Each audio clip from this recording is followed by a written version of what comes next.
Welcome to knowledge TV Urdu. आज हम knowledge TV Urdu में यूरेनस और नेपच्यून के बारे में डिस्कस करेंगे। यूरेनस अपने पड़ोसी सितारे नेपच्यून से बहुत मिलता जुलता है। निज़ाम शमसी के तमाम दूसरे सितारों और चांदों के बरक्स ये अपने पहलू पर घूमता है।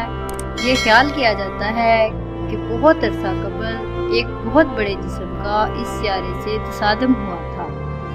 ये तसादम इतना ताकतवर था कि इसने यूरेनस के घुमाव की सिमत मुकम्मल तौर पर तब्दील कर दी। यूरेनस पर इसके बादलों के नीचे पानी का समुंदर हो सकता है। इसका मरकज चट्टानी साख्त रखता है और शदीद दबाव की वजह से मुमकिन है वहाँ खरबों की तादाद में बड़े बड़े हीरे मौजूद हों। ये ख्याल किया जाता है कि इसका पूरा हवाई 10,000 किलोमीटर गहरा है। इसके 27 चांद हैं। नेपच्यून ये हमारे निज़ाम शमसी का आखिरी सितारा है। नेपच्यून पर मुश्तरी के तूफान से मुशाबा एक बहुत बड़ा तूफान बरपा है। ये तूफान अक्सर एक अजीम तारीख डब्बा कहलाता है।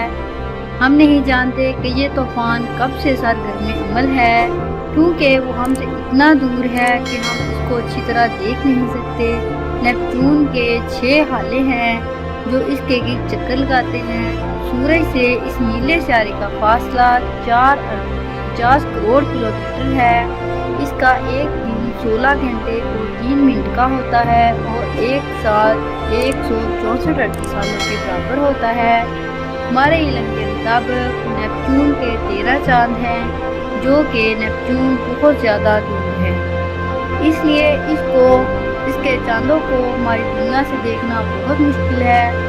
इस बात का कौमी इम्कान है कि इस नीले सितारे के बहुत से मज़ीद चांद हो सकते हैं जो इसके मदार में चक्कर लगा रहे हों, मगर वो अभी तक दरियाफ्त नहीं किए जा सके। ये थी हमारी यूरेनस और नेपच्यून के बारे में वीडियो। अगर आपको पसंद आई हो तो लाइक, शेयर और चैनल को सब्सक्राइब कर देना।